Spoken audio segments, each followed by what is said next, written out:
All right. Well, we'll go ahead and get started. So welcome everyone. Thank you for coming tonight to our special seminar on plant-based diets.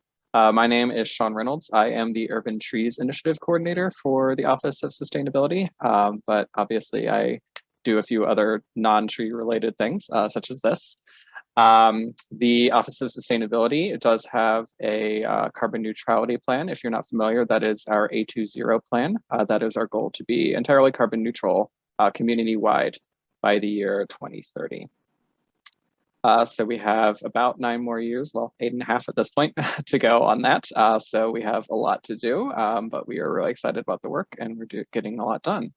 One of the strategies of our A20 plan is to change the way that we use, reuse, and dispose of the materials that we use in our everyday lives. And part of that is our food. And so one part of that strategy is to increase the use of plants in our diets. Having a more plant-forward diet has health benefits, but it also has benefits for our planet in terms of reduced greenhouse gas emissions and things of that nature. So we're going to learn about that, about plant-based diets and their benefits from several different speakers today. We also have Chef Jeff here with us from Washtenaw Optimal Wellness. He will be giving a cooking demonstration throughout. So I hope everyone had a delicious plant-based meal beforehand so that you're not too hungry during the cooking demonstration. But we will get to see that happening and then we'll have some presentations. So we're going to start off with Andrea. So Andrea is going to be talking to us about why plant-rich diets are important for our planet. Andrea earned her Master of Public Health degree in Nutritional Sciences and completed her training to become a registered dietitian at the University of Michigan School of Public Health.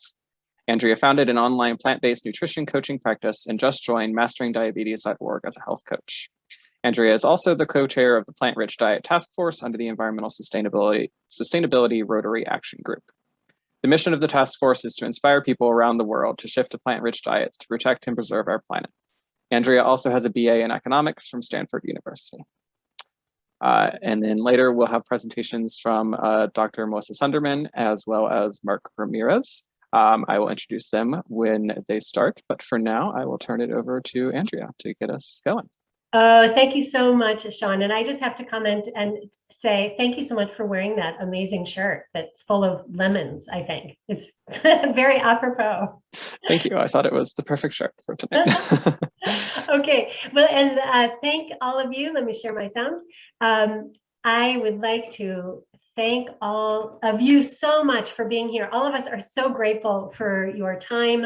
And we really, really appreciate that you are here with us today. So my goal today is to share data that I hope helps you to feel more informed about your dietary decisions. So why plant-rich diets are critical to protecting and preserving our Earth. Here's a place we all love. This is home for all of us. Unfortunately, the health of our home is in big trouble. But there is very good news. You have the power to change this. Your choices have the power to rescue our Earth from many threats and to begin restoring it to health starting today. You can help to cool the Earth's climate. You can halt deforestation and species extinction and restore habitat for animals, plants, and insects around the globe. You can protect our waterways and our coastal areas from toxic algae blooms and dead zones and conserve our freshwater resources. You can save our soils. You can rehabilitate life in our oceans. You can prevent the emergence of new zoonotic pathogens and the rise of antibiotic resistance. You can stand with indigenous peoples and low-income communities of color around the world against environmental injustices. And you can deliver a thriving, wondrous planet to our kids and grandkids.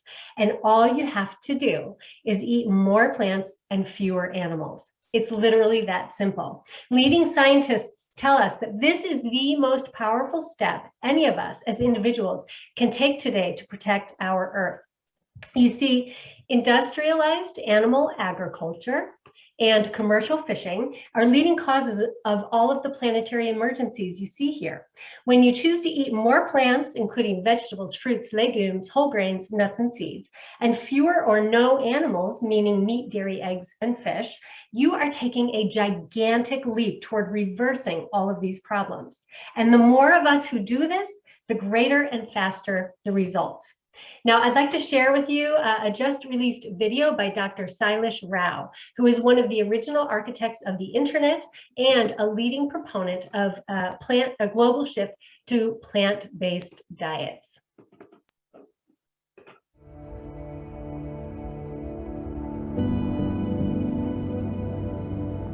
It is difficult to imagine living in a world without the wild. Yet we are removing the one thing that all wild animals need to live: their habitats. In 2018, I said humans are on track to wipe out almost all wild vertebrates by the year 2026, an idea that we labeled Year Zero, the year when all wild animals are gone. It is now 2021, and I want to provide you with an update on Year Zero and share my plan on how we can make sure that Year Zero never becomes a reality. In 2018, we calculated that Year Zero would arrive in just 8 short years by the year 2026. The calculation was based on a set of reports issued by the World Wildlife Fund that tracked the decline of wild vertebrates since 1970. By 2010, their numbers had decreased by 52%. 2 years later, they had decreased by 58%. Now, a newly released report states that by 2016, wild vertebrates had declined by 68%. So we remain on track for Year Zero.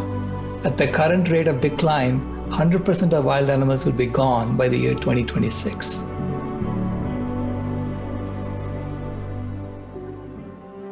But the situation is far from hopeless. Each of us can take action today that can prevent Year Zero from ever happening. Wild animals require land in order to live. They need land to look for food, to build nests, raise families, and to roam. But today humans are increasingly taking this land for themselves. And the number one reason is animal agriculture. All over the world, humans are destroying forests to make room for the commercial grazing of animals or to grow the food to feed them. In the oceans, humans are also employing ever more sophisticated technology to locate the last remaining schools of fish. And this leaves wild animals no room to survive. But this is where you come in. Your choices actually make a huge difference in delaying and ultimately preventing Year Zero. By first reducing and eventually eliminating meat from your diet, you are sending a market signal to stop producing so much meat. Every time you eat a meal, your choice to not eat animal products, and combined with millions of others making the same choice, will make it unprofitable to continue to destroy the forest for animal agriculture, ensuring that wild animals have space to thrive. But to do this, we need a mass movement, a viral public awareness and constructive action campaign that is unrivaled in history. United in Heart has created an app that energizes a worldwide movement to solve climate change and stop biodiversity loss through coordinated action on food, trees, and communication. Here is how it works. First off, food. The app empowers you to set and track your diet goals and earn points along the way. Second, trees. The United in Heart app enables you to make tree planting donations to grow food forests that create food sovereignty. These plantings are fully veganic. We do not use animal manure. Finally, the app incentivizes you to watch and share powerful videos that compel action. You'll be able to see the cumulative impact of everyone that has joined the movement, through you or one of your friends. We now have a realistic and practical solution to climate change. All that is missing is you. Join us today.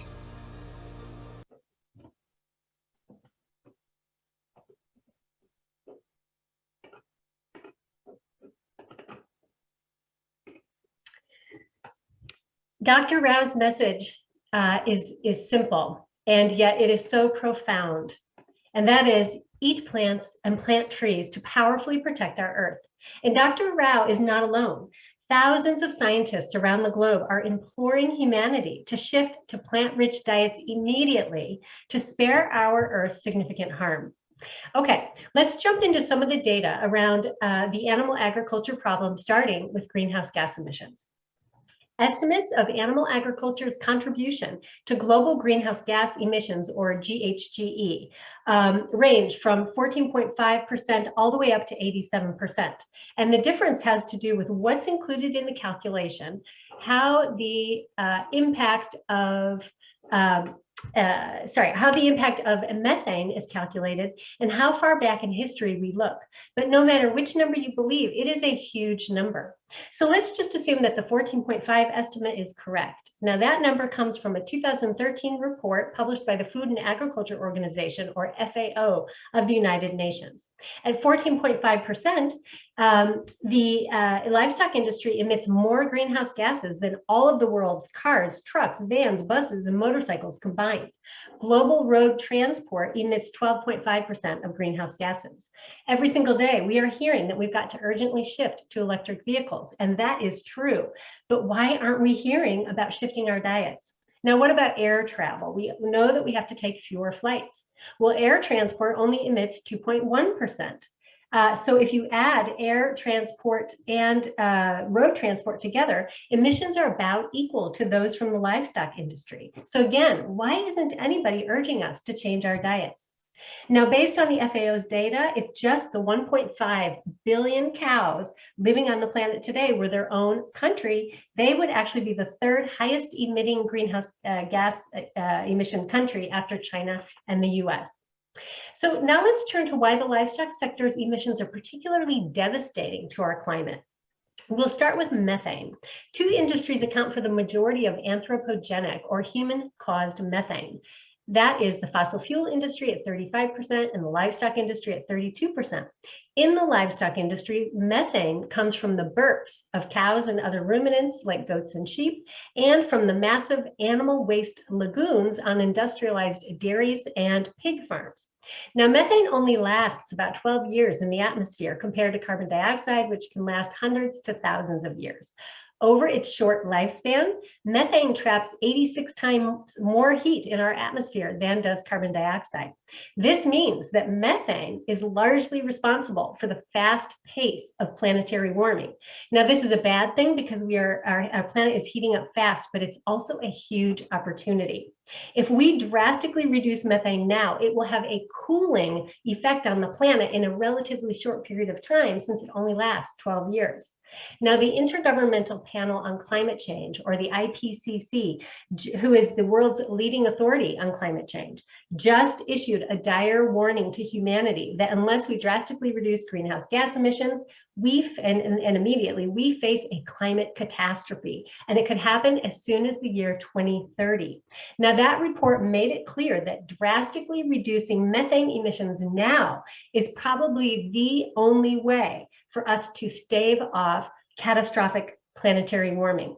According to a lead reviewer of the report, cutting methane is the single biggest and fastest strategy for slowing down warming. Now, there is a nuance here that's really important to understand. Burning coal produces sulfur particles that actually deflect some sunlight. This actually means that the Earth is shielded to some degree by these particles from the warming caused by greenhouse gases. Phasing out coal could actually lead to planetary warming initially. This makes methane reduction even more urgent, since cutting methane could offset the increased warming caused by phasing out coal. We need to reduce methane absolutely everywhere we can, from fossil fuel production and from livestock production. The fastest, easiest, and the only sure way of reducing methane from animal farming is to decrease the number of livestock animals and shift to plant-rich diets. We, the consumers, hold all of the power here. We don't need politicians to get their act together, billions of dollars of investment, new technology. All we have to do is eat way more plants and far fewer animals. Now let's talk about nitrous oxide. The livestock industry is the world's leading emitter of nitrous oxide at 53%. Nitrous oxide is caused by microbial breakdown of synthetic nitrogen fertilizers applied to feed crops and from manure spread on crops and left on pastures. Nitrous oxide is a climate superpollutant. It traps 298 times more heat than CO2, and it's now the #1 ozone depleting emission on the planet. Nitrous oxide emissions are rising at a rate that is consistent with a worst case trajectory for climate change. Again, if we shift to plant-rich diets starting today, nitrous oxide emissions will likely drop precipitously. Now I'd like to talk about land use and deforestation. Animal agriculture is the biggest user of land on Earth. It uses 77% of the entire planet's farmland, yet it only for grazing of animals and growing crops to feed them. Yet the industry only produces 37% of our protein and 18% of our calories. Here's a graphic from the Plantrition Project. Feeding one person the standard American diet, which is heavy in meat and dairy, requires about 2 football fields worth of land. That same 2 football fields could actually feed 14 people on a mostly plant-based diet. Now, this enormous need for land means that animal agriculture is the #1 driver of tropical deforestation globally, and especially in South America. Natural habitats like the Amazon rainforest are being burned and cleared to graze cattle and grow soybeans to feed livestock around the world. The Amazon should look like this on the left, but cattle ranching, soybeans, and other pressures are reducing it to what you see on the right. Brazil's vast Cerrado savanna should look like this, but soybeans have made it look like this. It's important to keep in mind that planting trees or reforestation is critical to addressing climate change. However, preventing deforestation of existing forests is even more important because intact ecosystems absorb more carbon from our atmosphere than do new forests. In fact, our forests and other ecosystems absorb about 1/4 of all of the CO2 that we emit into the atmosphere every year. When we destroy these ecosystems, they actually release their carbon back into the atmosphere, worsening climate change. Habitat destruction and other factors have caused populations of mammals, birds, fish, amphibians, and reptiles to plummet by 68% globally and by 94% in Latin America. And that's just since 1970. Animal agriculture and commercial fishing aren't the only cause, but they're the #1 cause. And as Dr. Rao said, when their habitat is gone, wild animals disappear. Okay, our oceans are also in big trouble. The average person now eats almost twice as much seafood as they did 50 years ago. It's estimated that we are pulling more than 1 trillion fish out of our oceans every single year. And 94% of our ocean fisheries are now overfished or maximally fished. And populations of creatures like dolphins, sea turtles, whales, sharks, and rays are plummeting, with some actually under threat of extinction now, since they get caught in fishing nets, on hooks, or are killed on the decks of fishing vessels. And I highly recommend this documentary, Seaspiracy. Now, the decimation of wildlife isn't just a problem in far-off lands and oceans, it's happening right here in the US. Between 2015 and 2020, a taxpayer-funded USDA agency called Wildlife Services intentionally killed or euthanized nearly 500,000 of our native predators at the request of private ranchers to protect their livestock. And tragically, Wildlife Services uses cruel and inhumane killing methods. Now, last, I'd like to talk about water. Manure and other waste from industrialized livestock operations and slaughterhouses, together with fertilizers and pesticides used on feed crops, are flowing into waterways around the world, contributing to toxic algae blooms, ocean dead zones, and fish kills and contaminated drinking water. And generally, producing animal source foods, which are in the yellow box, uses far more water than producing plant foods, which are on the bottom half of the chart, primarily due to the water needed to grow animal feed. Nuts are one exception. Now, in the US, the #1 user of our water is cattle feed. A March 2020 study found that irrigation of cattle feed crops consumes 23% of all water nationally, 32% in the Western US, and 55% in the Colorado River Basin. The Western US has been in a mega drought for 20 years. Communities are literally running out of water and fish are threatened with extinction. Yet we are devoting the largest portion of our water to feeding cows so that we can eat beef and dairy products. Now, there is a fast and simple solution to all of this, and that is plant-rich diets. Adopting a plant-rich diet is delicious, and it is so much easier than you think it is. Look at all of these delicious and colorful foods. Plant-rich does not mean that you have to eat nothing but salad for the rest of your life. It is so much more than that. And it's critical that we make this dietary shift in the US because much of the world looks to us for leadership. Let's show the world that a new path is possible. According to Project Drawdown, a research organization that has evaluated the 76 available solutions for reducing greenhouse gas emissions, plant-rich diets are the 4th most powerful solution out of all 76. EVs rank 27th. And World Resources Institute tells us that if just the 2 billion of us high consumers cut our meat and dairy consumption by just 40%, we can save an area of land twice the size of India from being destroyed and avoid 168 billion tons of future greenhouse gas emissions. And more good news is that if the world cuts meat consumption by 70%, the land that we would no longer need for pasture and feed crops could theoretically remove 332 billion tons of carbon dioxide from our atmosphere by 2050. That's 8 times the total amount of carbon dioxide that was emitted in the year 2020. And just imagine the habitat that we could restore. Importantly, we've got to help livestock farmers transition to new sustainable businesses. Now, I don't have time to discuss this right now, but there are ways to do this and people are working on it. Now, if you are ready to give diet change a try, here are a couple tips. First, watch the free documentary Forks Over Knives and read through Dr. McDougall's free program online, which explains everything you need to know about eating more plants. Next, download the free app, United in Heart. Third, just commit to a short-term experiment of like 21 or 30 days, like our upcoming 30-day challenge, and just see how it goes and do whatever you can and find delicious recipes online. Fourth, invite your whole family and friends and coworkers to join in to make it fun and supportive. And 5, start with simple experiments like replacing cow's milk with soy milk or oat milk. Make one meal a day 100% plant-based, or just one day a week 100% plant-based. Eat only plant-based before dinner. Host a plant-based potluck at your house.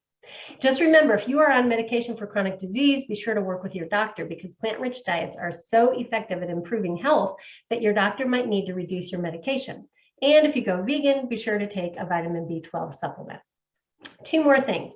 Please read and consider endorsing this treaty, plantbasedtreaty.org. This is an amazing global movement to restore our Earth. And last, please register for the Plant-Rich Diet Task Force's upcoming 30-day challenge starting October 1st. We are going to have a lot of fun and we'd love to have you there. You can register at this tiny URL /PRD Challenge 2021. And if you'd like to help us spread the word, please contact me at prdchallenge@gmail.com. Thank you so much.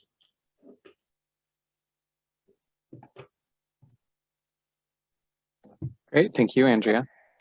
I did realize I forgot to mention for those who are listening, we unfortunately do not have a chat function enabled, but you can post your questions through our Q&A. And at the end of the session, I will be going through those questions and reading them out loud. And then our presenters will be able to respond out loud as well. But Andrea, I did want to point out that Wanda Huberman did put in there, thank you for sharing Dr. Rao's message. That was great. Oh, thank you. Great, all right. Thank you so much. Yeah, no problem. Next, we will move on to Chef Jeff to start his cooking demonstration. So Chef Jeff is a longtime restaurateur and was the co-owner of Smoke Barbecue in Saline. After suffering from several health conditions, he switched to a plant-based diet. and is now a whole food, plant-based vegan chef working with Washtenaw Optimal Wellness as a food and nutrition educator. So Chef Jeff, over to you. Thanks, Sean. Thank you, Andrea. That great presentation. So not only are plant-rich diets great for the environment, they're good for your health too, which Dr. Sunderman will talk about in just a minute. I'm going to just do a real quick and easy plant-based food demonstration to kind of show you some things that you can do to get started. If you want more of this information, I've worked with the Ypsilanti Senior Center, and on their website under activities and healthy cooking, there's a whole bunch of videos that we put together for the seniors there on plant-based cooking. Other than that, I'd encourage what we are trying to do is bring a Blue Zones project to Washtenaw County. And what that is, I'm not going to go into big details on that, but Blue Zones are areas of the world where people live the longest. And one of the things that we found in those communities is they eat a primarily or all plant-based diet. So I'm going to do what would be considered a Blue Zones approved recipe today. I'm going to do a real simple lentil, potato, and spinach curry. I believe Sean will send out the recipe link to you guys afterwards. And without further ado, let me just get you situated here, and we'll show you what we.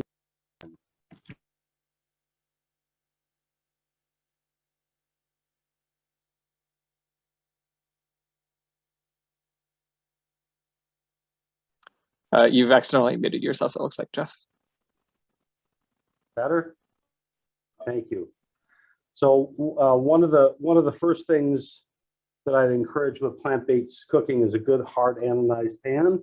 You don't need to use a bunch of oil, just turn it down a little bit, and you can have a healthy plant-based meal. So what we're gonna do here, I have all of this prepped up. I've got onion, I've got what would be considered a couple large potatoes, but they were smaller today. I've got a couple of carrots, and I've got some garlic that's ready to be pressed. I've got a brown basmati rice. We're going to get that started. I'm going to give that a quick stir. Turn it down, and I'm going to set my timer in the kitchen for 30 minutes.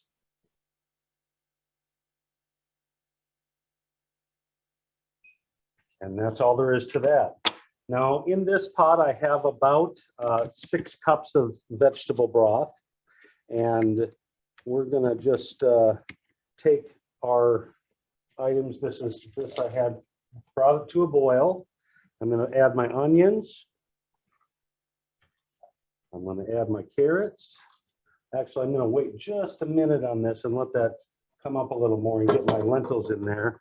But in the meantime, we'll get the garlic going here. So if you're not familiar with the garlic press, it's a great kitchen tool.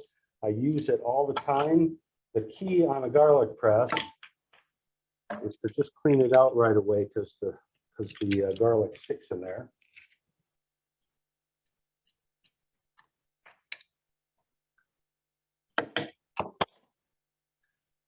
Now, I'm using red lentils in this recipe. You can use brown or green, but you'd want them to cook for about 10 minutes longer. Red lentils are split. You can buy these about anywhere, but I suggest buy the pound in Ann Arbor, and they'll cook in about the same amount of time as the potatoes. So I'm going to add 2 cups of red lentils.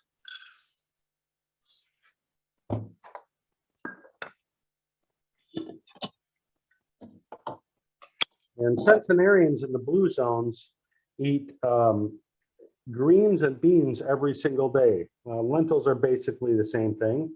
So we're literally in this one pan recipe. I'm going to put everything we've got here into the pan.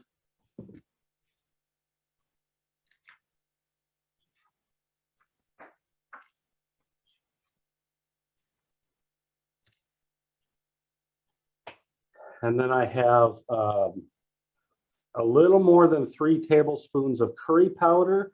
You can just get a generic curry powder. I think I found this at Walmart. This is actually refilled from bulk spices from by the pound. And I have some red pepper flakes in there for a little heat. So we're literally going to get that in there. Now I've got a bunch of greens. One of the great things with greens, we know that it promotes health. There's tons of antioxidants in it. I encourage people to add greens to everything. Today I've got some spinach and some Swiss chard that came out of my garden. We're going to add this in here. I'm literally going to just stir this all up. It already smells good. You can smell the curry. Curries aren't really spicy, the powders that you purchase. So if you want to spice it up, you can add red pepper flakes. You can add cayenne pepper. And what will happen here in 20 plus minutes, this is going to be like a thick stew. And you could eat it just like that, or you can do what I'm going to do and put it over rice. And one of the things that I encourage people when they're cooking plant-based meals is if you're going to cook. Make a big pot, double what you normally use for rice, and just do it so you have it. It's convenient for you. You're not going to run out to McDonald's or Subway. The food is there, and you can eat leftovers. I portion this in freezer containers and freeze it. And when I want to have this or chili or anything like that, I'm going to take it out of the freezer and thaw it and reheat it. So I'm going to stop right there and let you guys get on to Dr. Sunderman. She'll talk about the health benefits of a plant-based diet. And note that I was a barbecue restaurant owner that went vegan. I lost 168 pounds and all my medical conditions went away. Listen to Dr. Sunderman. She knows what she's talking about. We'll see in a little while. Great. Thank you so much. That is already looking delicious. And I am hungry even though I just ate. We will move on now to a presentation from Dr. Melissa Sunderman. So Dr. Sunderman is a plant-based physician, double board certified in both internal medicine and lifestyle medicine, and has been practicing medicine for over 20 years. She also has training in integrative medicine through the University of Michigan and has completed a professional training program in mind-body medicine through the Center for Mind-Body Medicine based in Washington, D.C. She has been featured in several lifestyle medicine articles and podcasts, as well as an invited speaker for health and medical events. She strongly believes in fostering a partnership with her patients and helping to guide them towards a healing pathway through self-care utilizing lifestyle medicine principles. Her 7 pillars of health include a whole food plant-based diet, daily movement, restorative sleep, avoidance of risky behaviors such as tobacco, excessive alcohol, and drug use, social connection, and daily exposure to nature and fresh air.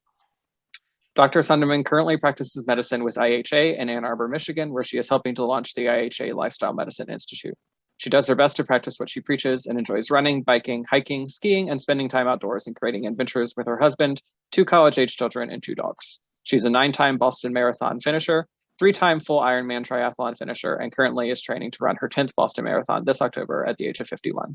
She truly believes that age is just a number and is passionate about spreading this word to all of her patients, family, and friends. So Dr. Sunderman, over to you. Thank you so much for that kind introduction, and so happy to be part of this panel discussion. I consider all the presenters today to be wonderful colleagues and just inspirations to help me be able to pursue my passion. So we'll get started here. And some of you maybe haven't heard of lifestyle medicine. So let's talk about that. So let's define what lifestyle medicine is. And lifestyle medicine is the use of a whole food, plant predominant dietary lifestyle, regular physical activity, restorative sleep, stress management, avoidance of risky substances, and positive social connection as a primary therapeutic modality for the treatment and reversal of chronic disease. There are 6 official pillars of lifestyle medicine, the first being nutrition, and we do advocate for a plant predominant, I call it plant strong, plant slant, but really advocating for a whole food plant-based way of eating, minimizing animal protein. Restorative sleep, we recommend getting at least 7 hours of restorative sleep because of all the healing that happens while we are sleeping. Exercise, we recommend at least 150 minutes per week of modern intensity movement. Doesn't matter if it's at the gym or walking or bird watching or jumping rope or dancing. So that breaks down to about 20 to 25 minutes per day. Avoidance of risky behaviors such as tobacco, excessive alcohol use, and drug use. The importance of stress management. We all have stress in our life and how we choose to manage that. And the sixth pillar is social connection. We are, as humans, social creatures, and boy, oh boy, did 2020 and even ongoing, the pandemic throw us for a loop. I think we all really felt the impact of not being able to be with our loved ones and hugging and spending time and laughing. So just that role that we need our tribe. I do add on a seventh pillar that I feel is near and dear to my heart, and that is daily exposure to nature and fresh air. So I do encourage my patients to get outside and breathe the fresh air. So we know that chronic disease is so prevalent in this country and in the world. About 6 in 10 Americans have at least one chronic disease, and 4 in 10 have 2 or more chronic diseases. When we talk about chronic diseases, we're talking about high blood pressure, high cholesterol, diabetes, heart disease, even Alzheimer's and obesity. There's about 1 in 3 Americans right now who have pre-diabetes, and really that number is just continuing to climb. And a lot of these, huge percentage of these patients don't even know they're pre-diabetic. At this time, the majority, probably about 72% of Americans are overweight or obese. A BMI from 25 to 30 would be considered overweight. Anything greater than 30 is considered obese. So when I talk to my patients about chronic disease, I really try to educate them that about 80 to 90% of the chronic diseases that we treat and I see in my office are preventable and they're lifestyle related. Only a small percentage, maybe 5 to 10%, are actually genetic. So when patients tell me that, I'm bound to get, heart disease or heart attacks or diabetes because it runs in my family, I try to say, that may be the case, but you have to remember that recipes and lifestyles also run in families. So if you grew up going out to McDonald's every day after school, or, your idea of, what you do is just, lay on the couch watching TV all day, that runs in families, but that's not genetic, that's lifestyle. The good news is about that is that we have the power to change. We do, and we can take control of this. So I really love this cartoon, and this really depicts what lifestyle medicine is all about. So you can see these 2 men, and one's a doctor, I think they're both doctors, and they are just mopping up this water, and they keep mopping, and they keep having to fill up their pails and empty their pails and keep mopping. And what they're not realizing is that if they just got to the root cause of the leak, they wouldn't have to keep mopping up the floor. So this is when I describe a difference between conventional medicine and lifestyle medicine, I say, I want to get to the root cause of your disease. I don't want to just keep giving out medications because that's putting Band-Aids on the underlying root cause. So I want to get to the root cause of your leaky faucet in this depiction, and so I can truly help you. So when we look at how we're doing as a country, really the majority, probably less than 3% of Americans are living a healthy lifestyle. And this is the statistics from a Mayo study back in 2016. So when they polled people of, are you doing these 4 healthy behaviors? And one was involving exercise. Are you getting what we recommend, at least 150 minutes per week? How are you doing in your diet? Are you in the top 40% of the healthy eating index? Do you have a body fat percentage under 20% for men or 30% for women? And are you a non-smoker? So only 3% of Americans achieve this goal. So when we look at the leading cause of chronic disease and disability, dietary risks are at the top of this chart, higher than tobacco smoke and air pollution and alcohol and drug abuse. So again, we have control of what we put in our forks and put into our mouth. So what do we know? We know, like I said before, that about 70 to probably 80% of deaths are due to chronic diseases of our own making. And an estimated 90% of type 2 diabetes, 89% of heart disease, and 40 to 7% of cancers are considered entirely preventable. So not only can we prevent these diseases, but many times with the right changes in our lifestyle habits, we can possibly reverse these diseases. So what are some big 4 lifestyle culprits? Well, let's just look at this picture. We can see what this person is eating. It is unhealthy, processed food, fried food, big hamburger with cheese and probably bacon on there too, all animal protein. We see a cigarette, tobacco, we know is a carcinogen along with processed meats. We see alcohol being consumed, and we see obesity and a sedentary lifestyle. So an unhealthy diet, what does that look like? Well, it's based on processed foods with added sugar, salt, and fat. It's animal rich in saturated fats, and it's low in vegetables, fruits, whole grains, beans, nuts, and other fiber foods. Who are the highest risk? Well, unfortunately, that's what we call the standard American diet. We see the highest rates globally in North America, Northern Europe, and Australia. Who's at the lowest risk? Well, it's populations who really live simply. They're physically active, they consume unprocessed and plant-based diets, and really the lowest rates globally we're seeing in more rural Asia and South America. Unfortunately, as these countries get more westernized and McDonald's are moving in and the fast food, we're really seeing an uptick in chronic disease.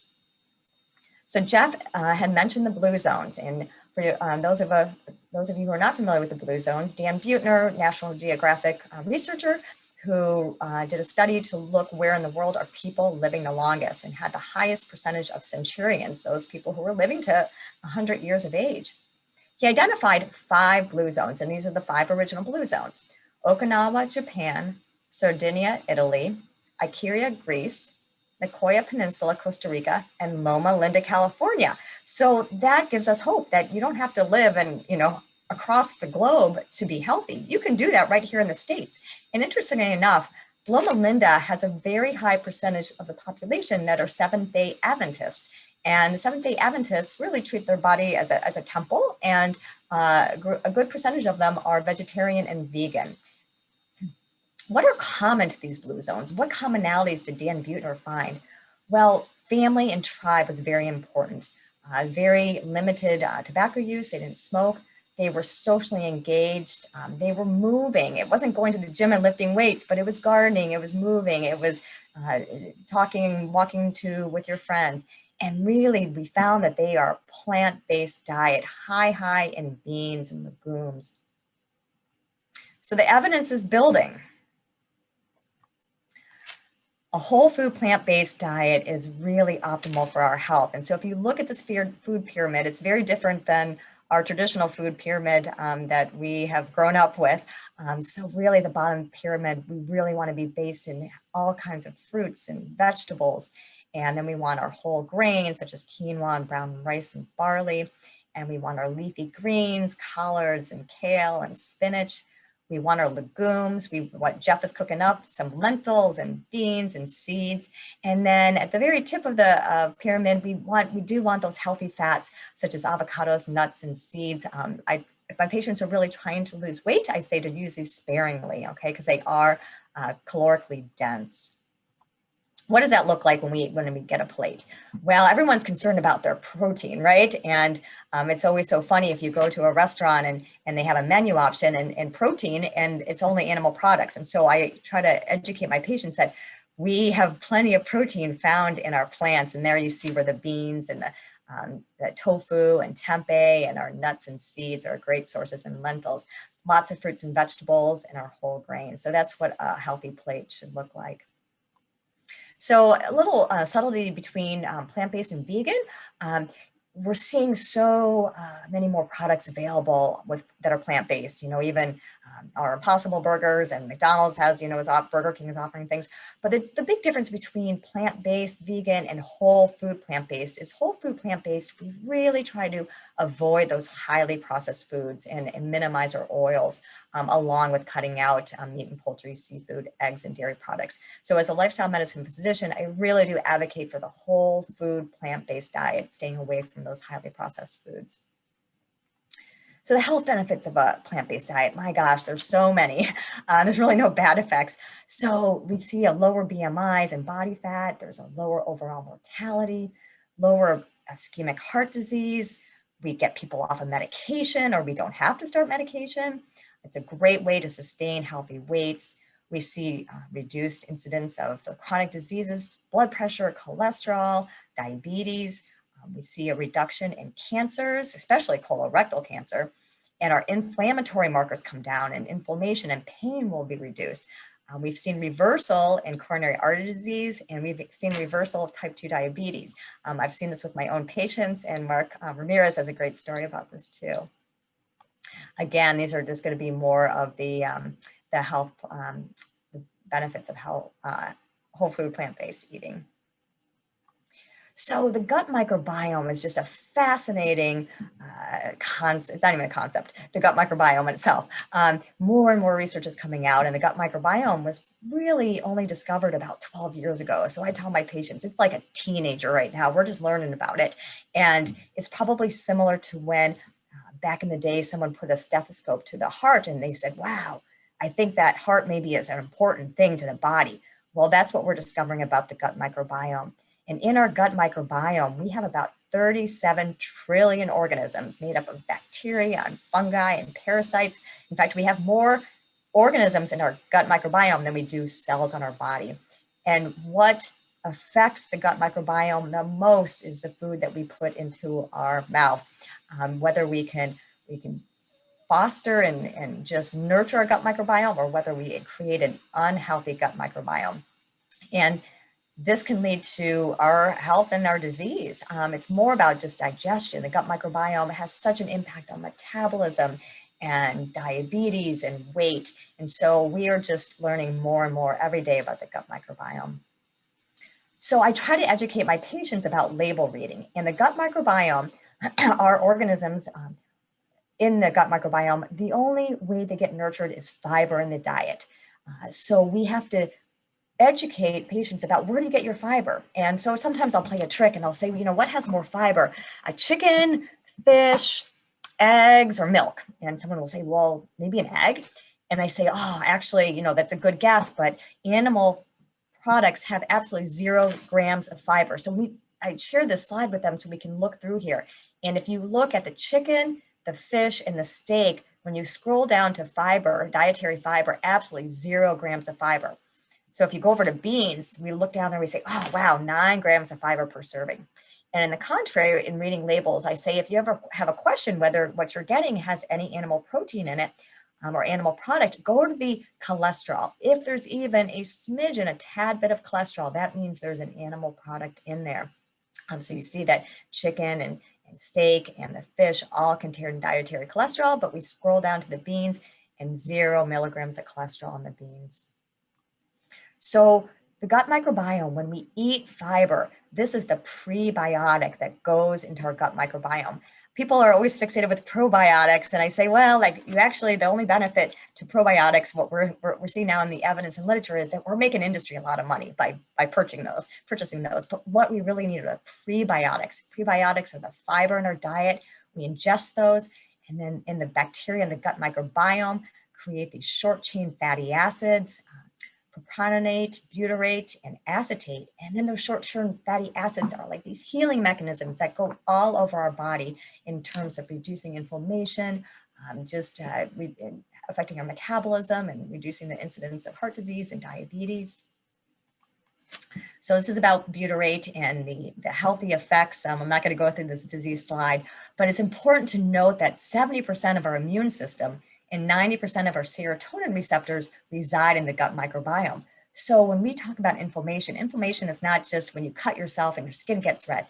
Inflammation is the joints hurt, or we build up plaques in our coronary arteries, or we get insulin resistance, or we develop dementia. That's all forms of inflammation. So if we can control what 70% of our immune system is doing by nurturing our gut microbiome, my gosh, that's just wonderful. I have a picture on the side here of Dotsie Bausch. She was featured in the Game Changers movie, which is an excellent documentary for you all to watch. And she is an Olympian, and she won a silver medal in cycling at the age of 39.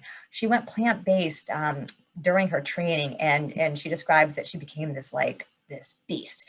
And she really is a really strong advocate for plant-based diets and runs Switch for Good, trying to get people to convert from to plant-based milk. Another way to learn about the gut microbiome, this is a wonderful book that came out about 1.5 years ago. One of my favorite gastroenterologists, Will Bulsiewicz. It's fiber fueled, excellent resource. So when we look at healthiest BMIs, and my patients come to me, a lot of them want to lose weight and they're so frustrated. They've been on so many diets that don't seem to help, and they've wasted money and they're yo-yo dieting. I do show them this graph, and when we compare BMIs for meat eaters at the bottom, standard American diet, to semi-vegetarian, to pescatarian fish eater, to an ovo-lacto vegetarian where you consume milk and egg, to a vegan whole food plant-based, you clearly can see the lowest BMIs are going to be with the plant-based diet. So we know that lifestyle change has the power to prevent disease. We're looking specifically here at diabetes. And when we look at lifestyle changes, again, going with those 7 pillars, including a whole food plant-based, compared to nothing, placebo, and then metformin. Metformin, the other name is glucophage, and it's generally the first medication we put on our patients who are diagnosed with diabetes before we have to transition to insulin if they need it. We see that lifestyle changes actually outperform metformin and don't have the dreaded side effects of glucophage, which can be a lot of GI intolerance or acute kidney failure. So again, this is showing a similar graph to that BMI. We're seeing that standard American diet, an omnivore, down sloping all the way to vegan. So for my patients who aren't ready to go completely whole food plant-based, I show them this graph and I say, any way you can minimize and do more of the good stuff and minimize your animal protein, you're moving down the slope and you're really going to improve your overall risk of developing diabetes.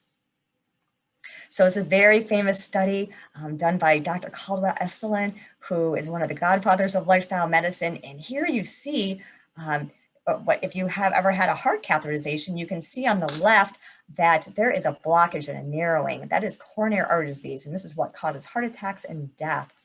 And he ran a study where patients were put on a plant-based diet. They were not put on any statin medications, which are cholesterol-lowering medications. And lo and behold, when he did the coronary angiograms 3 years later, he saw a remarkable change of reopening of these coronary arteries. So the fact that a plant-based diet can actually reverse heart disease was monumental. And this study came out in 1999. And, it wasn't until I really got board certified in lifestyle medicine and started doing the research that I heard about the study. So this is something I did not learn in medical school or residency. So we know that another detriment to consuming meats and processed meats is they're actually a class 1 carcinogen. So when you're consuming salami and sausages and bacon, that's up in the same category as tobacco and plutonium. So really, a lot of patients don't understand that, and that beef and lamb and pork are a 2A category, which is probably causes cancer. So Andrea had a wonderful talk. This is just a slide showing the same thing. When we look at the carbon footprint by diet type, again, we're seeing the same slope where your omnivores and meat lovers, standard American diet, have the largest carbon footprint, and we scale down to whole food plant-based where we have the smallest carbon footprint. So good for your body, good for the planet, good for the animals. So when I'm talking to my patients about converting to or transitioning to a whole food plant-based diet or plant strong diet, there's a lot of myths. Oh, I can't afford it. Oh, I can't go out to eat anymore. Oh, I'm going to lose all my muscle. I'm going to be malnourished. I can't get my nutrients. Oh my gosh, how am I going to feed my family and how am I going to pack lunches? And you know what? I couldn't do it for my kids. They need their milk. Milk does a body good. So we like to dispel these myths. And so vegan on a budget. So I talk about my grocery list, and I talk about, I go to, you don't have to go to Whole Food, Whole Paycheck. I primarily shop at our local Trader Joe's and at my Kroger. I can get my package of tofu for $1.79, my sweet potatoes for 70 cents a pound, my bag of whole grain pasta for $1, my beans, if you buy them, just dry beans for like a whole bag for like $2.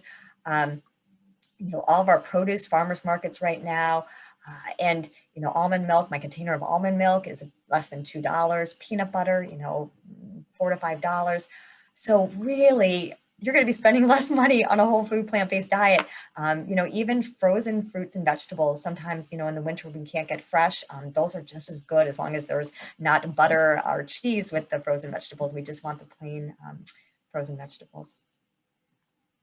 So where am I going to eat? Well, I introduce my patients to something called Happy Cow. And this is an app. It's also, a website, but you can load it on your phone. So literally, I have traveled all over the world. We just got back from Iceland, which surprisingly was a very plant-forward country that lots of vegan options.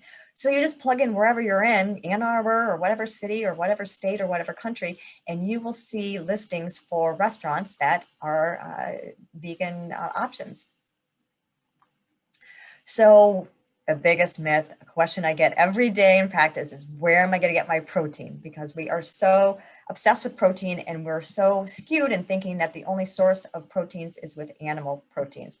And I tell my patients that in 23 years of medical practice, I really haven't seen anyone who's protein deficient. Maybe when I do hospital work, someone who's at their end stage of cancer or chemotherapy or end stage COPD, maybe they have a protein deficiency, but I really don't see it in clinical practice, but I do see fiber deficiency every day. So educating that these are wonderful sources of protein and come with all that fiber to fuel our gut microbiome. So edamame and tofu and tempeh and beans and lentils and dark leafy greens and quinoa. So there's so many ways that we can get enough protein. The calculation for protein, in case you're wondering, is about 0.8 grams per kilogram.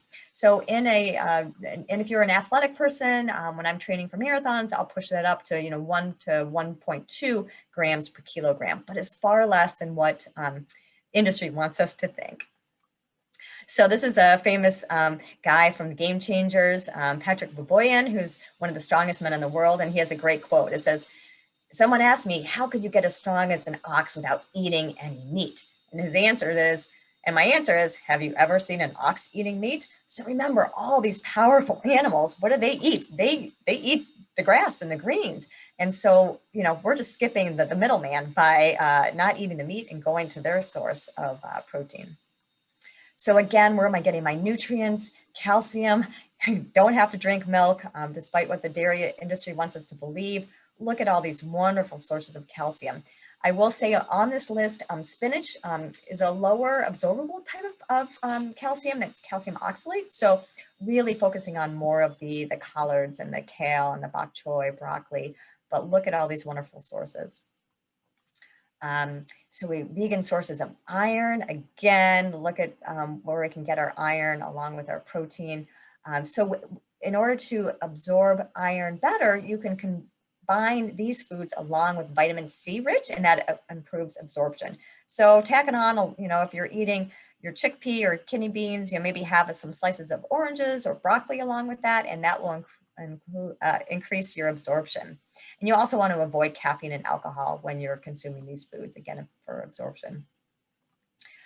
So this is a picture I have in all of my exam rooms, and it's all about caloric density versus nutritional density, right? So when we're looking at 500 calories, and this is our stomach, we could have 2 tablespoons of oil. That's not very satisfying. Or we could fill an entire stomach with fruits and vegetables and beans. And how much more satisfying does that look than just 2 tablespoons of oil? So whole food plant-based is nutritionally dense, not calorically dense. So meal prepping, this is where I don't know what I'm going to eat. A lot of, it's very popular, well, I'm sure with any type of diet, but really to do meal prepping. You get an Instapot, you have a crock pot, throw a bunch of brown rice in there and a bunch of vegetables, and you can, cook enough for several days, cut up a bunch of fruit and veggies, keep it in a refrigerator and Tupperwares so that you can just make these Buddha bowls all the time. So really, it's just about, prepping, and it's not difficult at all. This is a book that came out, but one of our esteemed, we all love her, Brenda Davis, our dietitian, and she partnered with Dr. Rima Shah, a pediatrician who's lifestyle-based, and they came out with this book several months ago called Nourish. So if you're wondering how you can raise a family being plant-based and make sure you're getting enough nutrients for your growing kids, this is a wonderful resource. Another huge myth I hear is soy. And I have to admit, for many years early in my practice, I didn't know any better, so I fell for the myth too. So soy is incredibly healthy. And people are concerned that it's going to cause cancer or going to cause man boobs. The answer is the opposite. If we have regular consumption of soy in our diet, we actually see for women a 30% decrease in the incidence of breast cancer.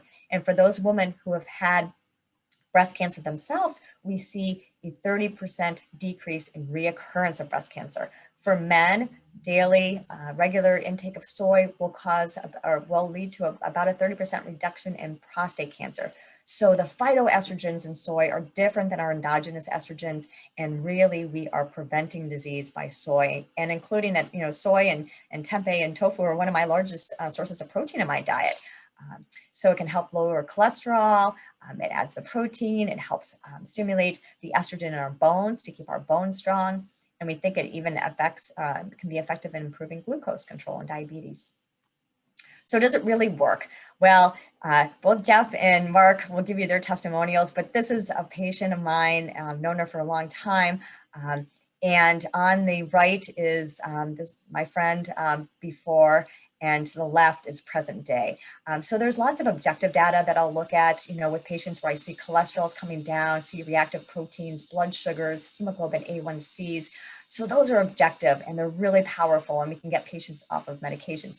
But then there's the quality of life and the mood. And this patient of mine had been on lifelong antidepressants, anti-anxiety medications. And after she transitioned and had been plant-based for several months, for the first time in a long time, she was able to get off her anxiety meds. And I just love this quote that, she sent me. 2020 was a year that many are complaining about, but to me, it was just a year of great change and gratitude. My future is bright and I pray long. I see the future as, what can I do today to make a difference for me and anyone I might encounter? My mindset is so much more positive because I am on a path that makes me hopeful. I am so very grateful for all the individuals that I have followed on social media that offer advice because they truly want to see people healthier, not because they want to sell a diet plan. It is a really welcoming community. So this is just a testimony of how we empower patients and individuals to get their life back. So practice what you preach. This is my family. So that's my husband and I running a half marathon together. We're both plant-based. We have been. My husband played collegiate soccer. He's had 3 ACLs. And then prior to going plant-based, he had to take Motrin every single day for his chronic knee pain. Since going plant-based, knee pain is completely resolved. He had lost 15 pounds. He was able to lower his cholesterol and blood pressure and get off his medications. So that works great for us. We love spending time outdoors. There he is with a whole food plant-based meal. That's my daughter. She is a D1 athlete at the University of Michigan. She's on the dive team and she's whole food plant-based. So it shows that athletes can be whole food plant-based as well. Here's my son, 21st birthday, and we joke because every year since he was a little boy, he never wants cake, he wants watermelon. His birthday's in November, so the watermelon's never good quality, but there he is enjoying his watermelon cake. Resources, Andrea mentioned some of them. Here are some great websites: Mastering Diabetes, Forks Over Knives, nutritionfacts.org. Here are wonderful books. I mentioned Fiber Fueled, How Not to Die, How Not to Diet by Dr. Michael Greger. Kick Diabetes is Brenda Davis, who also wrote Nurture. We talked about Caldwell-Esselin's remarkable coronary artery disease reversal in his book. Neil Barnard, another godfather of lifestyle medicine, reversing diabetes, and Dean Ornish, another pioneer with Undo It. Documentaries, again, this is, Andrea talked about this is what I recommend my patients to start with. Watch Forks Over Knives, watch Game Changers, watch What the Hell, and then schedule an appointment to come back and see me and let's talk about it. Podcasts, I absolutely love podcasts. I have a whole list of probably 20 podcasts that I listen to, but here are some really good ones that you learn about lifestyle medicine and plant-based eating, and it's absolutely free. I listen to a podcast every day while I'm walking or running or driving in my car. And we have a Facebook group. We would love to have you join our Facebook group. These are my colleagues at that are Lifestyle Medicine Board certified in the Ann Arbor area, and join our Facebook group. It's called Lifestyle Medicine Washtenaw / Livingston County. We've got close to 2,000 members. The screenshot was from earlier, and we'd love to have you join and share your content and your experience. It's been a great community. And as my bio said, IHA has launched our Lifestyle Medicine Institute. And here are my partners, Dr. Mira Agarwal, Dr. Bob Brakey, Dr. Al Nassif, and myself. And if you're an IHA patient, we'd love to meet you and help you on your journey to vitality. So with that, I will say thank you. And it's been a pleasure being a part of this panel discussion. Great, thank you so much for that presentation. And then I think we're gonna check back in with Chef Jeff on the cooking demonstration. Yep, and Dr. Sunderman, thank you for the great presentation. Your timing is perfect because this is done. So we're gonna plate it up for you. And you can see, let's see, there we are.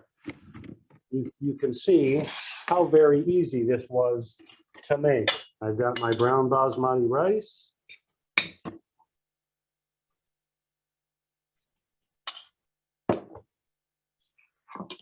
And we've got this nice, you can see this is turned out to be a nice, real thick kind of stew-ish.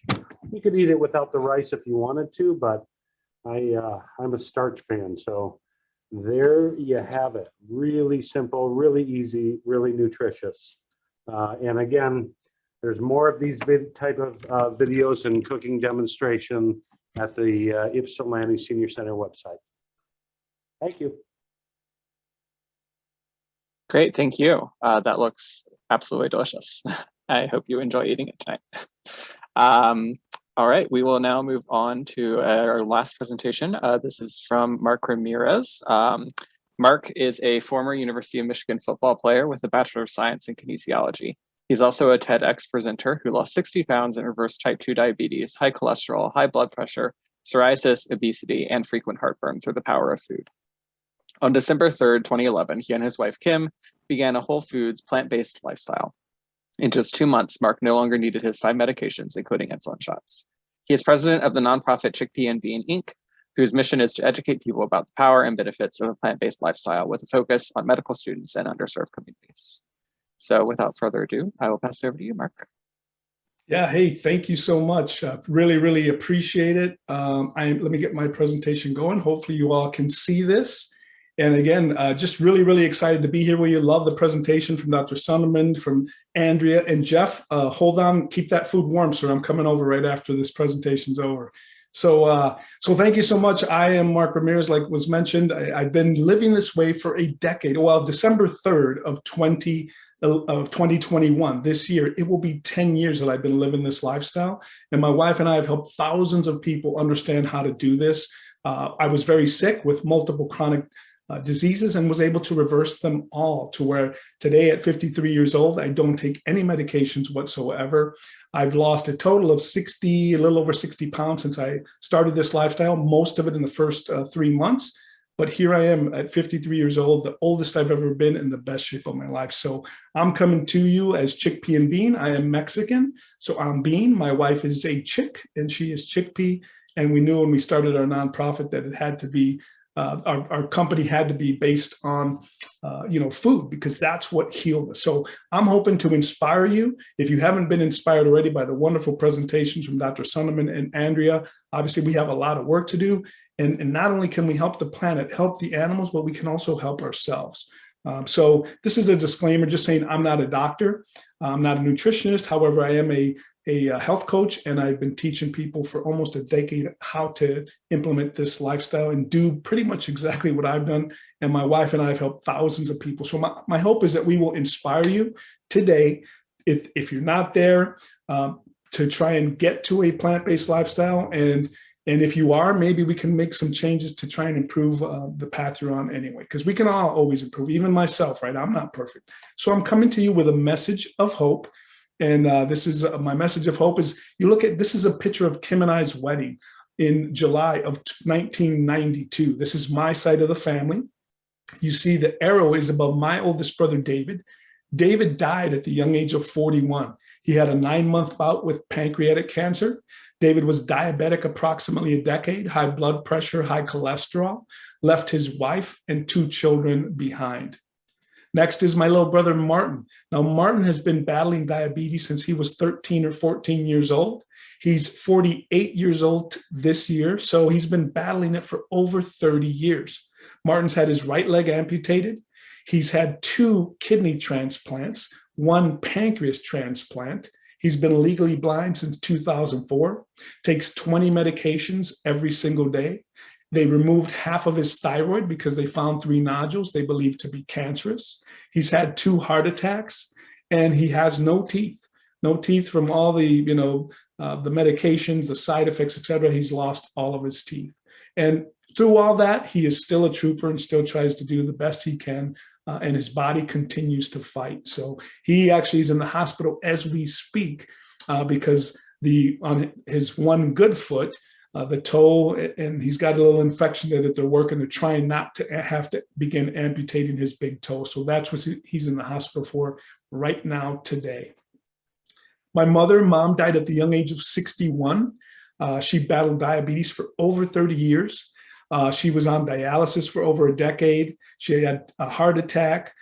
Multiple medications, high blood pressure, high cholesterol. She was blind for over a decade. I mean, you just talk about the long-term effects of diabetes and chronic illness. My family has seen it all. She also had a kidney transplant.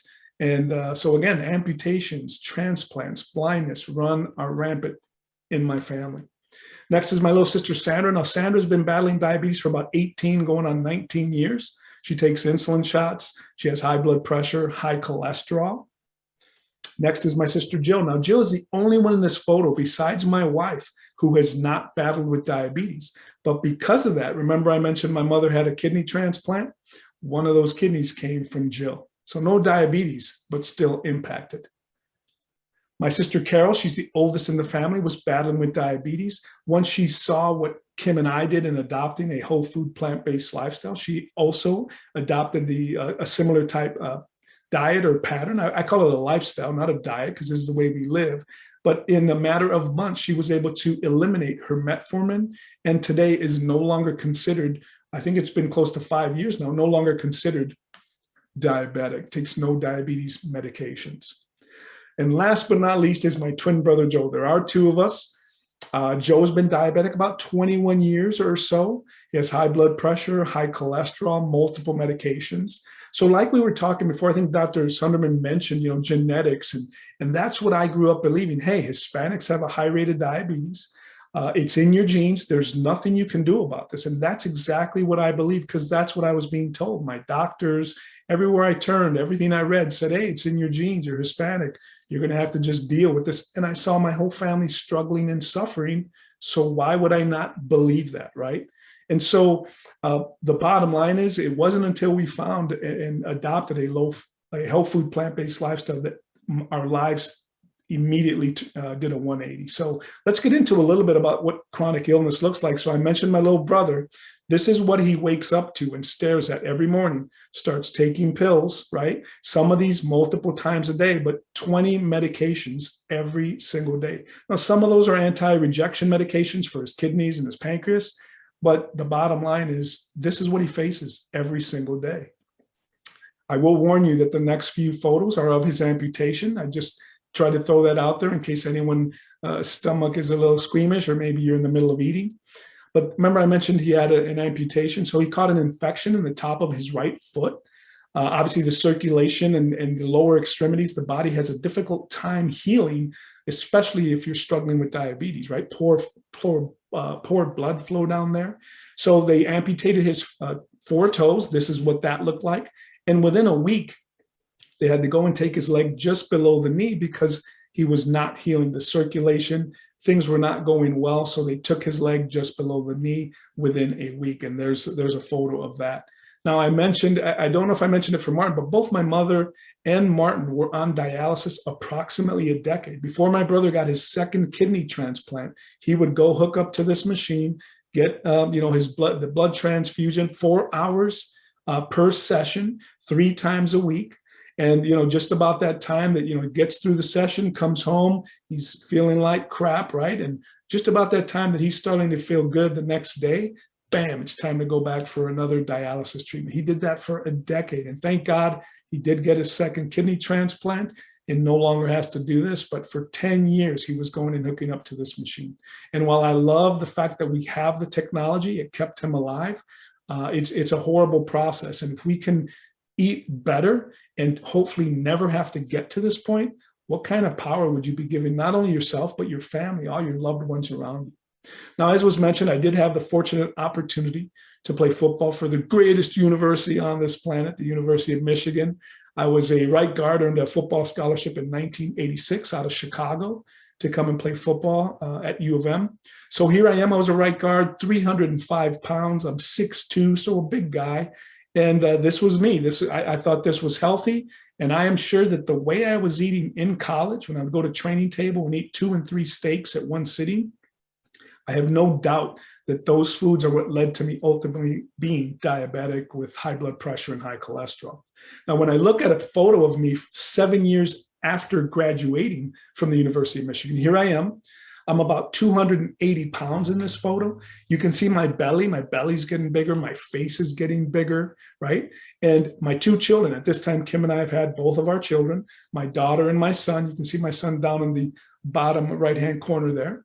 But this is 1997 or so.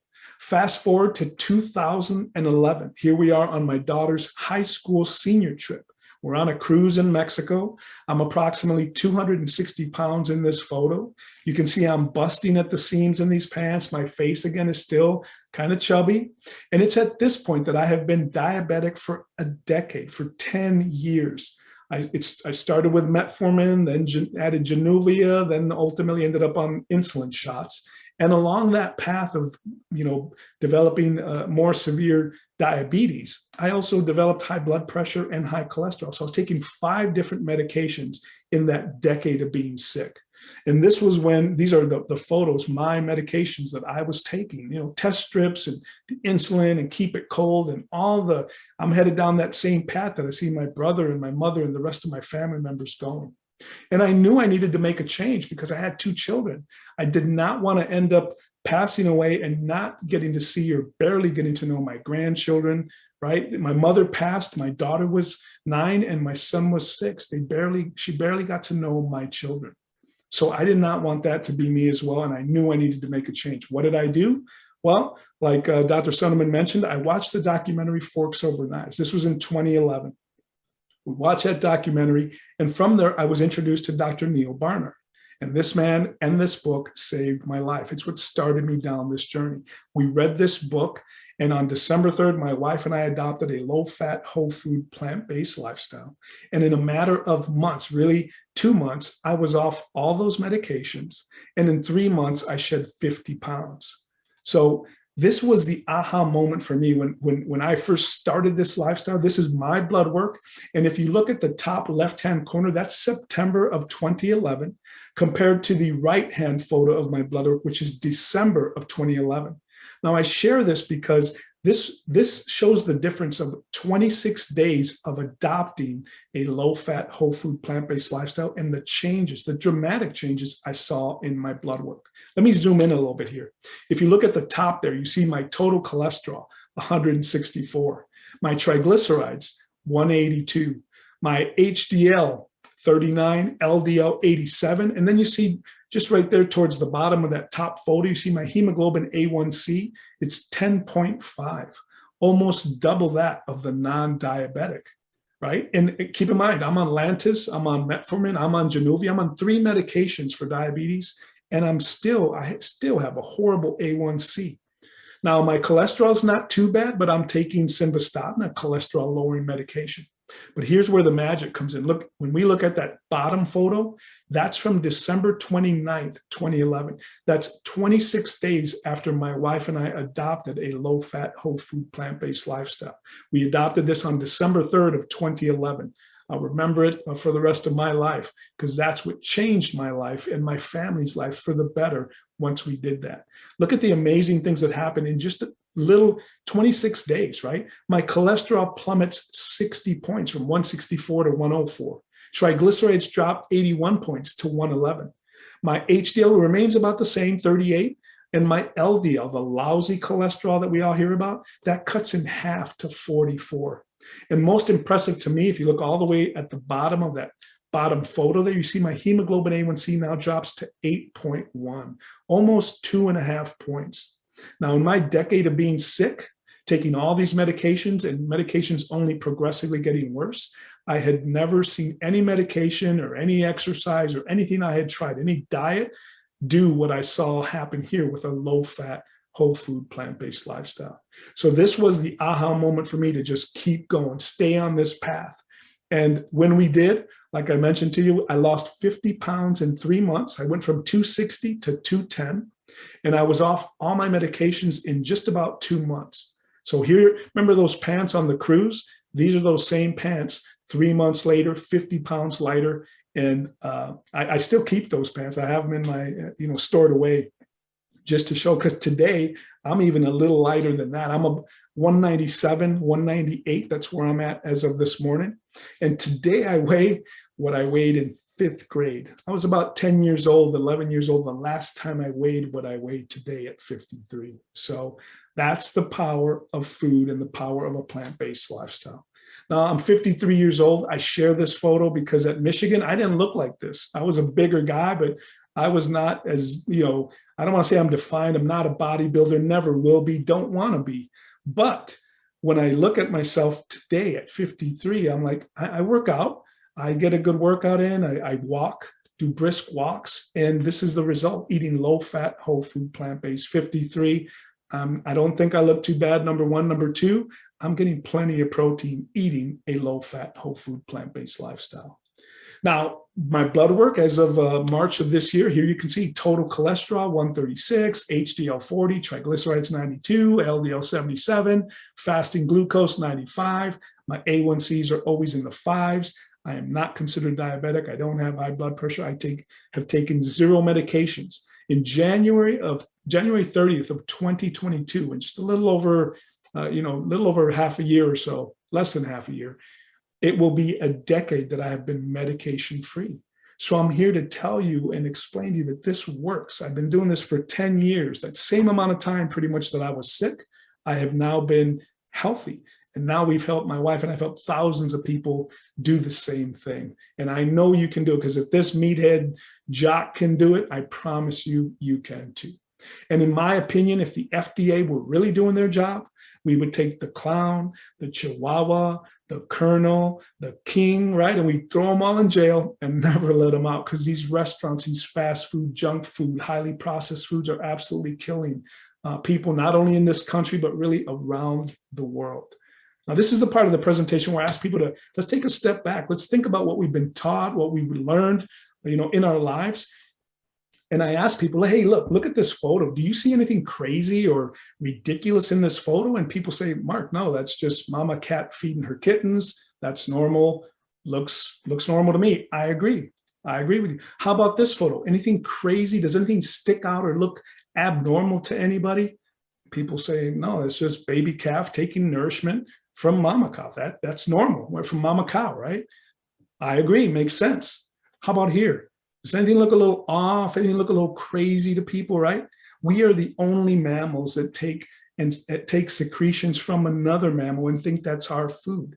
The cow's milk is intended for a baby calf and intended to take that calf to be from 60, 70 pounds at birth or so to 600, 700 pounds or so in about a year, right? We're not cows. That food is intended for a baby calf. We're human. The best fuel and food for a baby, a human baby, is mama's breast milk, not cow's breast milk. It's wrapped around and has so many negative components wrapped around the animal products that are not, they're very problematic for the human machine. So I get it, because it's advertising, right? We sit down on the TV, you listen to the radio, and we're bombarded all day long. Here you have an advertisement back in the 50s and 60s, you have a medical professional saying, hey, give your throat a vacation, smoke a fresh cigarette. Now, we know today smoking causes cancer. You heard from Dr. Sunderman, the World Health Organization back in 2015 basically said, hey, that processed meat, sausage, salami, ham, they are class A1 carcinogens. They cause cancer. It's not we think they might, it's they cause cancer. And so the bottom line is we're marketed to all the time. And years ago, when I was little, you could smoke cigarettes in the hospital. We know we can't do that today, right? Times are changing. And in my opinion, The food industry is exactly where the tobacco industry was some years ago. But the good news is times are changing slowly but surely. We are starting to come to our senses and realize that we can't keep headed down the same path. We are bigger than ever, we're sicker than ever, and we need to change things. And when it comes to protein, Dr. Sunderman is so right. And Jeff, protein, that's the first thing I get asked almost inevitably whenever we're talking to someone or they find out that we eat vegan or plant-based. Where do you get your protein, Mark? And I tell them, time out. Look at this guy. Look at the gorilla. The gorilla shares the same DNA as a human being to 98.3%. They're almost human from a genetic standpoint. And guess what? That guy doesn't eat meat. And he doesn't drink milk except when he's young from his mother. Where's he getting those muscles and that huge skeletal structure? Plants. Same place I've been getting mine for 10 years. Now take it one step further. The elephant, the giraffe, the rhinoceros, the bull, the stallion, the ox, the largest land animals on this planet, guess what, folks? They're all vegan. And look what they're all doing. They're eating plants. Now, they forage all day. They're different than humans, right? But they get all the protein and calcium they need from plants. And we can too. That whole myth, and I grew up around it, around the football, the sport of football and wanting to be big and strong. That's what I was told by all the nutritionists and coaches: eat a lot of meat, eat a lot of chicken, get a lot of protein. Well, I am 100% confident what ended up leading me to be as sick as I was. And ironically, that same steak that I would eat 2 and 3 at training table after practice, what does a cow eat? They're not eating organic fed beef. They're eating soy and corn and grains. They don't eat meat. It's ironic that we sit here and look at the cow and say, I'm going to go get all my protein from the cow. The cow's not eating meat. They're vegan. So if you just take that step back and really look at that, it's amazing how the blinders come off and you really realize I don't need to eat animal products for my protein. I can get it all through the plant-based world. And when I look at my family, I share this because as you heard my story, all my brothers and sisters, all the devastation from chronic illness and health problems. And I'm hoping that by sharing this message, when you look at your families, you can start the same trajectory if you haven't already and try to help the overall health of your family. And when I look at my family now, my daughter got married in 2018. We look at my current family, we've added to this photo a grandson. He's about 14 months old, but nobody in this photo is struggling with chronic illness. Not one medication. Everybody is great, healthy. And my son and daughter, they're not 100% plant-based, but they're really, really close. I would in the high 90%. So they've realized benefits as well by adopting this lifestyle. My wife, my entire family, so many friends and loved ones as well. And my wife and I have been blessed to share this message on TV. I gave a TED Talks. We've been on billboards. We've been on the news. We've been on, I think it's going to be 4 or 5 documentaries. And there's another one that they're coming Monday to film us. So there's a couple more this year. So we're very blessed to share this message. And I want you all to know that you can do this. I promise you. It may seem difficult. It may seem unrealistic, but I used to think that same thing. And here I am a decade later, and I promise you, you can do this. My wife and I are Food for Life instructors with PCRM, or Physicians Committee for Responsible Medicine. We've been featured in many books, many documentaries, and magazines, etc. And we can certainly help you. One of the documentaries is Eating You Alive. You may have heard of that. That's another cool documentary to add onto the list that Dr. Sunderman mentioned. And I'm honored to be in that, but it's kind of cool because you have Samuel L. Jackson and James Cameron and Penn Jillette and some other movie stars, celebrities in it as well. But they have a lot of plant-based doctors and testimonials, and that's really what the documentary is about. So another cool resource. And what am I doing? I'm eating out of 4 main food groups: all the fruits, all the vegetables, all the grains, and all the legumes, with a little bit of nuts and seeds. And there you have it. There's thousands upon thousands of combinations of foods you can make, and your body will love you for it. Our website is chickpeabean.com. We do personal coaching. We can help you if anyone is interested. And again, chickpeabean.com. We're on Instagram, Facebook, and Twitter. And with that, I will turn it back to Sean and the team. And again, just appreciate you being here. I promise you, I am nobody special. I'm no more special than anyone listening to or watching this recording.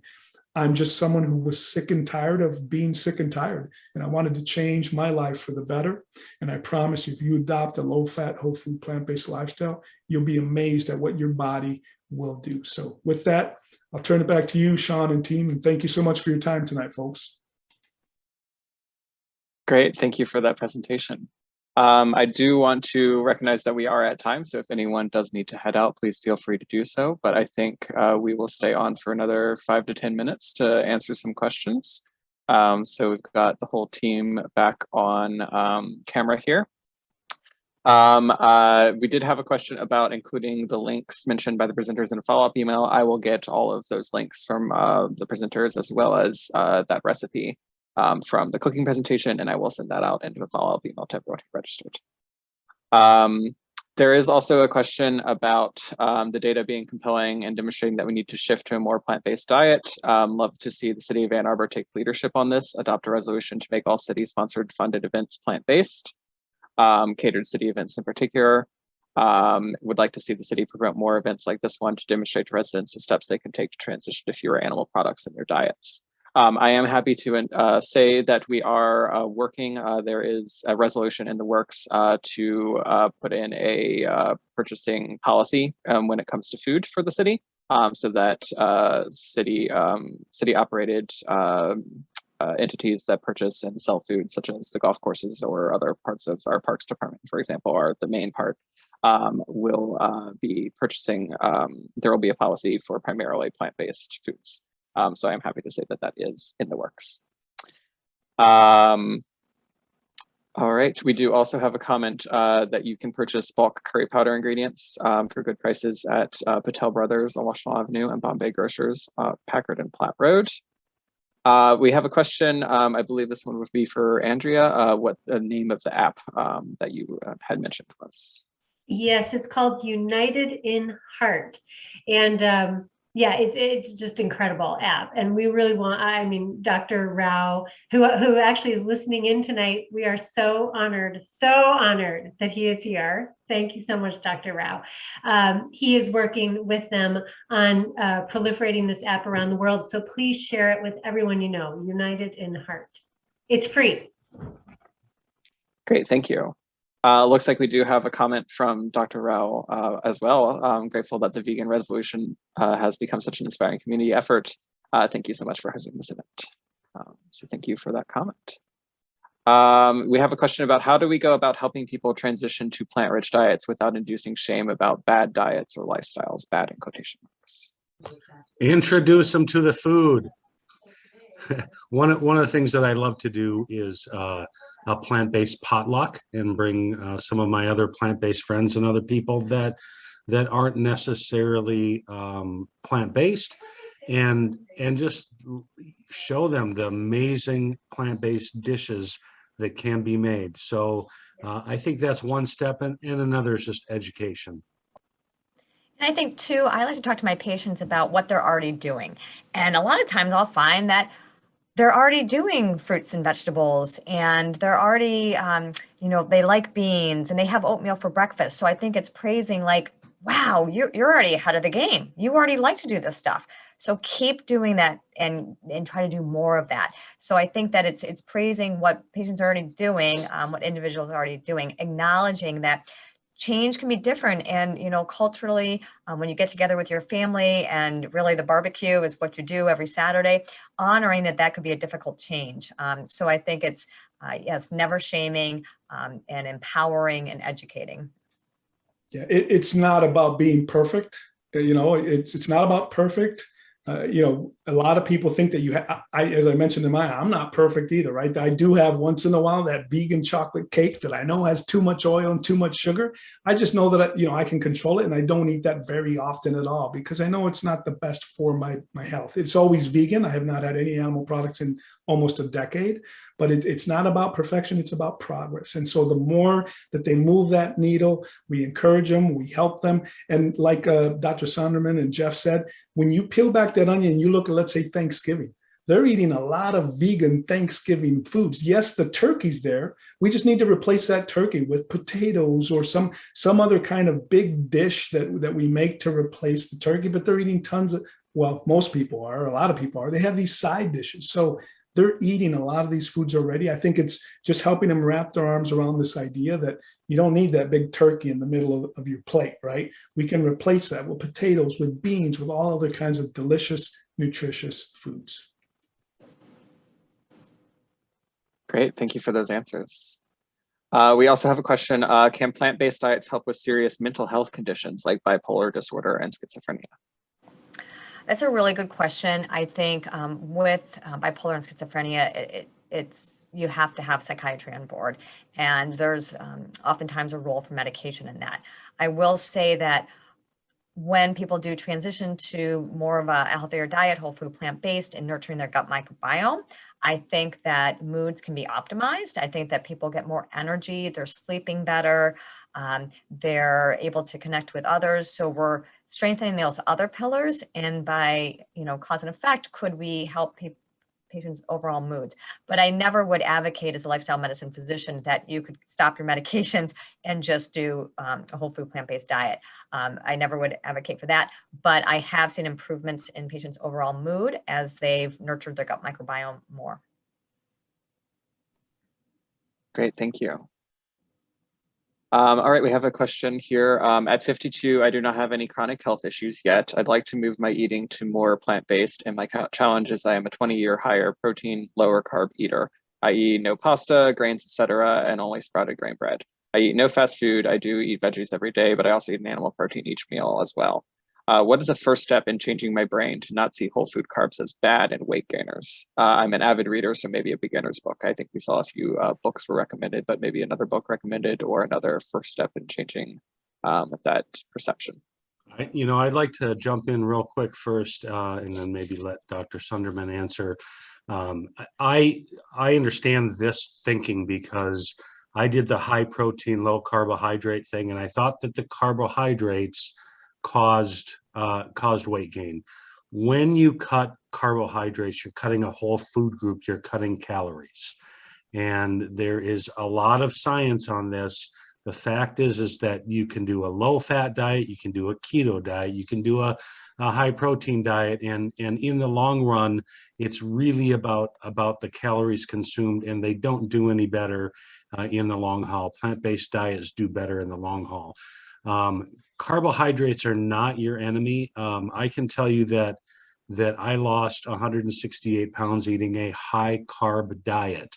Part of that is because it was not, I could eat a lot of food and it was satisfying, but it was not calorie dense. I didn't have oils, I didn't have saturated fats in there. And we advocate for whole food plant-based, meaning that you don't eat a whole bunch of refined bread products and pastas and things like that, because those do have a lot of calories in them, especially when you're combining them with oil and butter and things like that. I mean, it's not necessarily the carbs, it's all the crap you put on them. So we just would encourage people to look at whole food plant-based. Don't be afraid of carbohydrates. I eat 300 to 400 grams of carbohydrates every single day, and I'm pretty active. But it's not something to worry about. Carbs don't make you fat. Too many calories make you fat. I think you said that beautifully, Jeff. And I think maybe a way that I encourage patients to get their grains in is to do things like Buddha bowls, right? Where you're not having a whole huge bowl of quinoa, but it's sort of the base, right? So a Buddha bowl would be a base of quinoa or brown rice, another whole grain, bulgur, and then adding lots of veggies on top and maybe some tofu. So that's just a good way that you're getting those healthy grains, but it's not the main focus of your meal. And maybe that's a good way to start doing, reintroducing your healthy grains. And again, when we talk about carbs, quinoa is very different from a Krispy Kreme donut, right? So we're vilified carbs, and there's some carbs that should be vilified, but there's a whole lot of carbs that are just wonderful for you. Great, thank you. We have a question here. I was raised a vegetarian and my diet included dairy products. When I arrived in the US at the age of 24, I set on a diet that includes eggs, occasionally tuna and sardines. since the literature tells you that people need proteins provided by these animal products. How much protein does a 75-year-old man need, and how would he go about getting that from a plant-based diet? Right. So I mentioned that in my talk, and really for the average, I don't want to say non-athletic person, probably about 0.8 grams per kilogram. Now, as we get older, I do advocate for getting a little bit higher protein because we lose our muscle mass as we get older. I'm in my 50s now, and it's a little bit harder to build muscle mass. So I would think if you would aim for maybe 1 gram per kilogram, that's going to be your goal. And a lot of times people are getting way more than they need. I think the food industry and the marketing industry is a huge factor in this, and that somehow they've made us to think that protein equals health, right? I joke around and I say they could slap, on a Pop-Tart box filled with protein, and suddenly people think that's healthy, right? So really keeping to that probably 0.8 to 1 gram of protein per kilogram of weight. Great, thank you. All right, we have a comment and question here. Excellent slides and guidance by Dr. Sunderman. Can you speak about the pros and cons of intermittent fasting as part of lifestyle medicine? Sure, and other people can chime in as well. So we've seen a huge growth in intermittent fasting over the past couple of years. And I think one of the biggest benefits I've seen with my patients is it brings mindfulness to our eating. A lot of people struggle with their eating, and a lot of times it comes down to I eat when I'm bored, I eat when I'm stressed, I eat when I'm driving, when I'm on a Zoom meeting. So really the intermittent fasting can bring that mindfulness. A popular intermittent fasting is fasting for 16 hours, eating for an 8-hour window. So I think you get more in tune with really your cues of hunger and actually feel hunger, and then feel satiety. I think that so many people have lost those cues, and they're eating from other cues, like I mentioned, boredom and stress and other factors. So I think that can be a really powerful benefit of just bringing mindfulness back to our eating. I think that you have to be careful if you're diabetic and you're on insulin. I think that could run into some problems. If you're underweight or you have an eating disorder, I don't think that would be a good idea. So I think it's okay to try. Again, you want something that this is sustainable, right? We're talking about lifestyles. Diets don't work, right? Because they're restrictive in some way. So if you're finding that you're feeling restricted on this pattern of eating, it might not be the best way of eating for you. But I will say I have had success with some of my patients in being able to lose weight and being able to maybe improve their diabetes and blood pressure through intermittent fasting. And I'll mention something on that as well.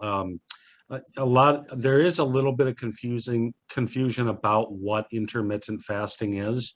And what most people do is when they're intermittent fasting is eat really in a time restricted eating window.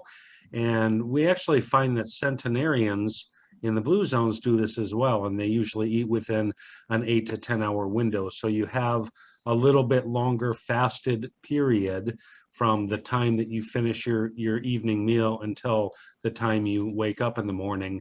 And some people do that, say, from 10 or 11 o'clock in the morning until 6 p.m. in the evening. And there's nothing wrong with that. And that usually means, too, that you're cutting some calories because you're not adding a third meal. Great, thank you both. We have a comment here, great talk given by Mark today, and also another one he gave at the Rotary Club of Ann Arbor North a few months ago. So thank you for that comment. We have a question, will this be available as a replay that can be shared with others? Yes, it will. We have recorded it.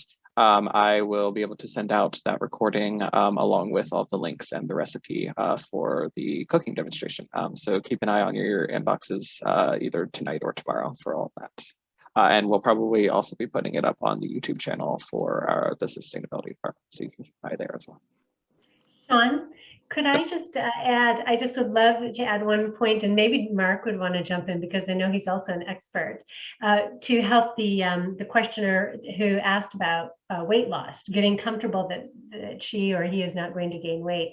A really important point to understand about starting to eat more plants and fewer animals is that you will start eating a lot more fiber. Only, as Dr. Sunderman told us, only plants contain fiber, and fiber will creates bulk in your food. So the more fiber you're eating, the more full you'll feel, the more your stomach, your small intestine, other parts of your digestive tract are actually going to be distended and sending signals to your brain saying, you know what, it's time to stop. I've had enough to eat. Yeah, and it kind of gets back to the slide about calorie density, right? That's one of the great things that I've seen in so many people, and I'm sure all of us have, and realized it myself, is that your volume of food typically will go up. When you adopt this lifestyle, you're not going to be eating the crappy, high processed junk foods, animal products, oils. You're going to eliminate those. And now when you eat an apple, a banana, you eat some leafy greens, and you're not cooking them at all, you see that meal that Jeff made, phenomenal, delicious looking meal, and so full of nutrition there for you. But it's not loaded with calories. It's potato, carrots, onions, garlic, and some lentils. And there's no oil in it. It's just veggie broth. So the calorie density of that meal is going to be way low, bunch of fiber in all those foods, and just full of nutrition. Because that's, when I first adopted this, I'm like, man, I'm eating way too much food. Your brain is tricking you to thinking, hey, I can't eat that much because the volume of food is so much higher. But again, the calories, your intake of calories is less. And magically, people just start losing weight. They're eating all this food, and they see that their calories drop, their weight drops. We see that in so many people. And they love that, diabetics say, I remember, the doctor would tell me you can't have an orange because that's got a lot of sugar in it, to stay away from the orange. And I'm thinking, what? So, watermelon, you can't have strawberries. You can't, it's just amazing. And now we eat a ton of those foods and we do just fine. So you can do this. I promise you, all of you can do this. And if you need some help, you got some wonderful list of resources right here with all these amazing people on this panel. Great, thank you. Then we just have a couple more comments thanking us for the presentation. So thank you everyone for your comments. And if no one else has any more questions, or if any of our panelists have any things to add, then I think we will wrap it up. So thank you so much to all four of you, Andrea, Melissa, Jeff, and Mark. We hope to see you all at a future event, and maybe we'll have another event related to this topic at some point in the future. So. Thank you so much, Sean. Thank you. Thanks, Sean. And go blue. Go blue. Good night, everybody. Thank you. Take care, everyone. Bye-bye. Bye, everyone.